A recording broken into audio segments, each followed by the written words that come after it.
भक्तों, हर महीने में 2 बार चतुर्थी पड़ती है। एक बार पूर्णिमा के बाद और दूसरी अमावस्या के बाद। दोनों चतुर्थी का नाम अलग अलग है। पूर्णिमा के बाद पड़ने वाली चतुर्थी को संकष्टी चतुर्थी के नाम से जाना जाता है। अमावस्या के बाद पड़ने वाली चतुर्थी को विनायक चतुर्थी के नाम से जाना जाता है। पूर्णिमा के बाद आने वाली चतुर्थी का विशेष महत्व है। इसे भारत के अधिकांश भाग में गणेश चतुर्थी के नाम से जाना जाता है। मई माह में 23 मई 2023 को विनायक चतुर्थी पड़ रही है। इस दिन समस्त दुखों का निवारण करने वाले संकट मोचन विघ्नहर्ता भगवान गणेश की पूजा का विशेष महत्व है। तो आइए जानते हैं विनायक चतुर्थी का शुभ समय, वर्जित चंद्रोदय समय, पूजा विधि और व्रत कथा। मगर उससे पहले वीडियो को लाइक कर दें और अगर मेरे चैनल पर नए आए हैं तो चैनल को सब्सक्राइब कर दें। तो चलिए वीडियो शुरू करते हैं। मई माह में विनायक चतुर्थी 23 मई 2023 दिन मंगलवार को है। पूजा का समय सुबह 10:42 से दोपहर 1:25 तक।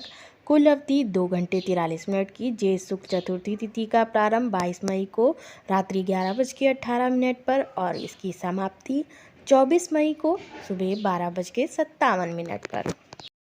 विनायक चतुर्थी व्रत का महत्व। इस व्रत को रखने से घर में सुख समृद्धि में वृद्धि होती है। मान्यता है कि विनायक चतुर्थी के दिन भगवान गणेश की पूजा से भक्तों की सभी मनोकामनाएं पूरी होती हैं तथा उन्हें ज्ञान और धैर्य का आशीर्वाद भी मिलता है। विनायक चतुर्थी व्रत की पूजा विधि। व्रत वाले दिन सुबह उठकर स्नान करने के बाद व्रत का संकल्प लेना चाहिए। गणेश भगवान की पूरी विधि विधान से पूजा अर्चना करें। गणेश चतुर्थी की पूजा दोपहर के टाइम करने का विधान बताया गया है। पूजा स्थल को गंगा जल से पवित्र करके पूजा प्रारंभ करें। भगवान गणेश जी को पीले फूलों की माला अर्पित करने के बाद धूप, दीप, नैवेद्य, अक्षत और उनका प्रिय दूर्वा घास अर्पित करें। इसके बाद मिष्ठान या मोदक का भोग लगाएं। ओम गंगणपते मंत्र का जाप, गणेश स्तुति, गणेश चालीसा पढ़ें। आखिरी में व्रत कथा पढ़कर गणेश जी की आरती करें। विनायक चतुर्थी की व्रत कथा।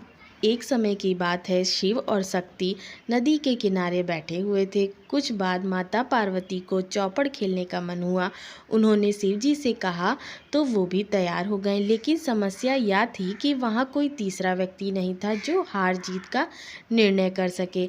माता पार्वती ने अपनी शक्ति से एक बालक की मूर्ति बनाई और उसमें प्राण प्रतिष्ठा कर दी। फिर उन्होंने कहा कि तुम इस चौपड़ खेल के निर्णायक हो, तुमको हार और जीत का फैसला करना है। होने के बाद माता पार्वती और शिव जी ने खेल प्रारंभ किया। कई बार चौपड़ का खेल हुआ जिसमें माता पार्वती ने भगवान शिव को हरा दिया। माता पार्वती ने उस बालक से खेल का निर्णय जानना चाहा तो उसने भगवान शिव को विजयी बता दिया। इससे माता पार्वती नाराज हो गई। उन्होंने गुस्से में बालक को श्राप दे दिया जिससे लड़का लंगड़ा हो गया। लड़के ने क्षमा याचना की तो माता पार्वती ने कहा कि यह श्राप वापस नहीं हो सकता।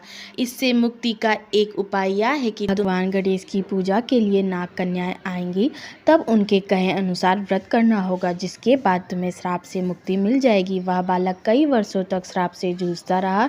एक दिन भगवान गणेश की पूजा करने के लिए नाग कन्याएं आईं, जिनसे बालक ने गणेश व्रत की विधि पूछी और सच्चे मन से भगवान गणेश की पूजा करने लगा।